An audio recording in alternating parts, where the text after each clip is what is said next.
আজকে কি বাজে একটা গরম পড়েছে। রাত্রিবেলায় তো ঘুম হয়নি, সকালবেলায় ঘুম থেকে উঠেছি দেখো রীতিমতো ঘেমে যাচ্ছি।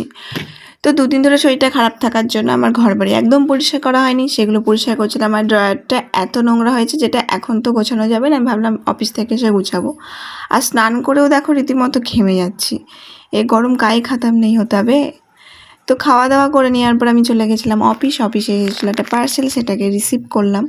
আর দেখো আমাদের মিডিল ক্লাস ফ্যামিলিদের কিন্তু ডিনার সেট অ্যাকচুয়ালি গেস্টদের জন্যই ইউজ করা হয়, বাড়িতে কিন্তু মারা কিন্তু আমাদেরকে ইউজ করতে দেয় না। তো কালকে আভারকে যে আইব্রো ভাতটা খাওয়ানো হয়েছিল সেটার জন্য ইউজ করা হয়েছিল। তো আমি সেগুলো গুছিয়ে আবার তার জায়গায় রেখে দিলাম। আর যে ড্রয়ারটা গোছাবো ভেবেছিলাম, তো দেখো কেমন নোংরা হয়ে আছে, এত কিছু ছিল ড্রয়ারটায়। আর কাউরি যদি কাঁচির কোনো কিছু প্রয়োজন হয় আমাকে জানি, আমার কাছে কিন্তু কাঁচির বেশ ভালো কালেকশন রয়েছে। তো ড্রয়ারটা গোছানোর পর দেখি ঝড় হয়েছে আজকে বিকালবেলায়, তো জানলাটা একদম নোংরা হয়ে গেছে, সেটা পরিষ্কার করে নিলাম।